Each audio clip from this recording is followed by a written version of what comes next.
ICW menduga terdapat 37 calon hakim ad hoc yang mengikuti proses seleksi bermasalah dalam beberapa hal. Bahkan, calon hakim ada yang masih aktif di partai politik. Seleksi calon hakim dilihat dari 3 indikator penilaian, yaitu segi integritas, kapasitas, dan kompetensi.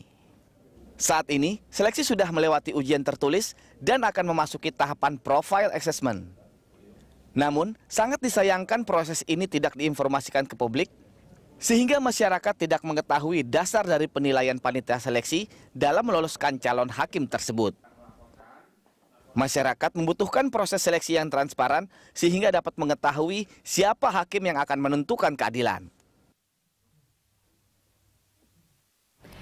Ya pemirsa, untuk membahas soal seleksi calon hakim ad hoc tipikor sudah ada bersama kami sini peneliti ICW, Koordinator Divisi Hukum dan Monitoring Peradilan ya?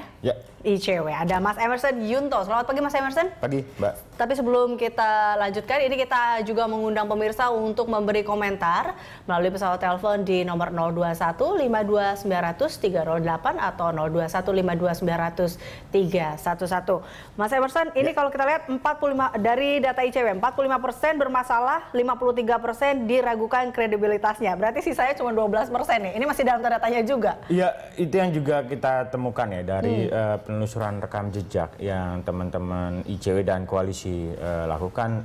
Paling hampir 90% itu diragukan integritasnya, kemudian diragukan kapasitasnya, dan diragukan juga soal independensinya. Jadi tadi ada 3 indikator yang kita lakukan untuk menelusuri itu, soal independensi, kemudian kompetensi, dan juga integritas. Nah, yang menarik dari beberapa temuan, kita lihat ada macam-macam nih temuan yang kita dapat. Misalnya soal independensi, ada 7 hakim yang calon hakim tipikor yang punya afiliasi politik, masih jadi pengurus, dan 2 diantara pernah menjadi calon legislatif walaupun gagal di 2014 lalu. Kemudian ada juga hakim yang nampaknya kita anggap sebagai job seeker, pencari kerja, karena mengikuti beberapa proses seleksi, seleksi KPK, kemudian seleksi komisi-komisi yang ada gitu ya. Jadi gagal di satu, coba yang lain.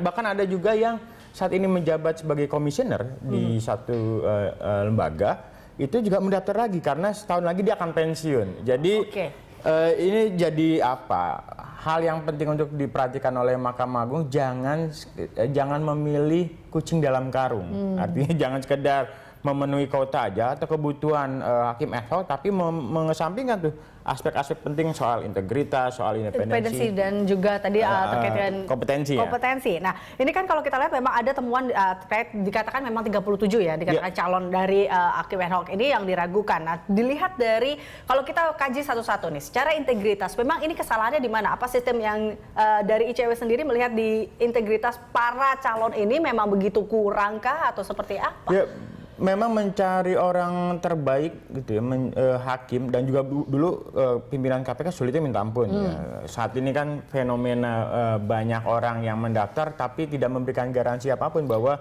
secara integritas dia baik.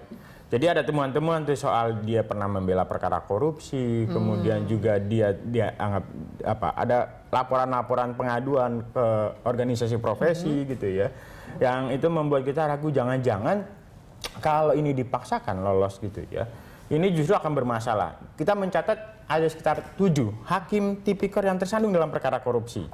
Jadi hakim yang harusnya mengadili perkara korupsi itu pernah menjadi terdakwa kasus korupsi justru.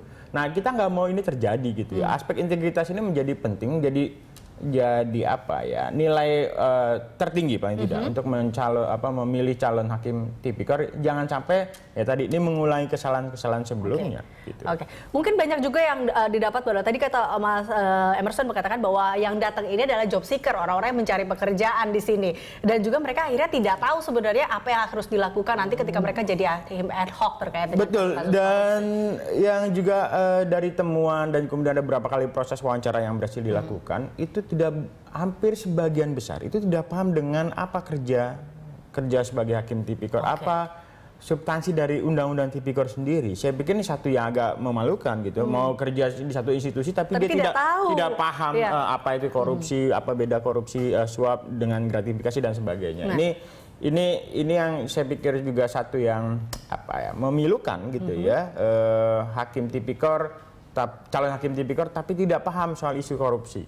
Nah, Mas Emerson, lalu ini kan udah dapat nih ya kan temuan-temuannya. Apakah memang langkah selanjutnya dari tahapan atau tanggapan dari MA sendiri terkait dengan ini, atau memang ICW sudah memberikan langsung kepada Jadi kemarin ICW sudah sampaikan ini ke Pak Artijol Kostar, dia selaku ketua panitia seleksi calon pimpinan calon hakim tipikor ini, dan kita juga berharap di luar pansel menindaklanjuti temuan-temuan yang disampaikan ICW dan koalisi itu juga melibatkan KPK dan PPATK dalam proses seleksi ini untuk melihat sebenarnya ada tidaknya misalnya soal rekening gendut. Misalnya dari calon hakim tipikor ini, atau misalnya ada nggak laporan ini juga masuk ke KPK misalnya.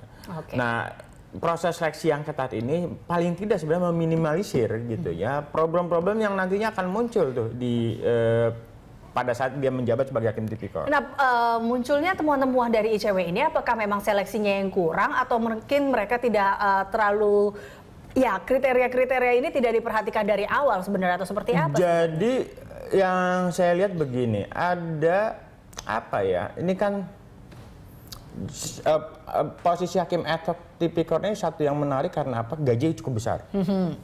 Ada yang informasi belasan atau bahkan puluhan juta untuk jadi hakim tipikor. Gaji dia selama sebulan. Nah, ini membuat banyak pihak gitu ya, yang sebenarnya dia tidak punya keinginan tulus dalam artian ini menjadi hakim tipikor, tapi karena nggak ada kerjaan, mau pensiun, kemudian kalaupun di advokat sepi klien, begitu ya, lebih baik daftar sebagai hakim tipikor gitu ya. Nah, sayangnya memang tidak semua calon itu kredibel. ICW pernah juga melakukan proses seleksi, melakukan pengawalan terhadap seleksi ini tahun 2013 waktu itu, dan waktu itu masih ada Pak Bambang Wijoyanto sebagai salah satu panselnya. Dari dari puluhan calon, akhirnya Mahkamah Agung hanya memilih satu, karena hanya satu ini saja yang dianggap kredibel gitu. Dan kita berharap juga kemarin kepada Pak Artijo untuk tidak memaksakan, sebenarnya memaksakan misalnya kebutuhannya 15 itu diambil, tapi kalau memang tidak layak atau hanya 1-2, ya ambil aja yang 1-2. Ini sekaligus upaya untuk menyelamatkan institusi pengadilan tipikor dari upaya-upaya pelemahan, dari upaya-upaya mendiskreditkan institusi pengadilan tipikor yang kalau kita katakan sebagai tandem atau ujung tombak pemberantasan korupsi. Oke, baik. Mas Emerson, kita akan lanjutkan pembicaraan ini. Kami akan kembali pemirsa sesaat lagi.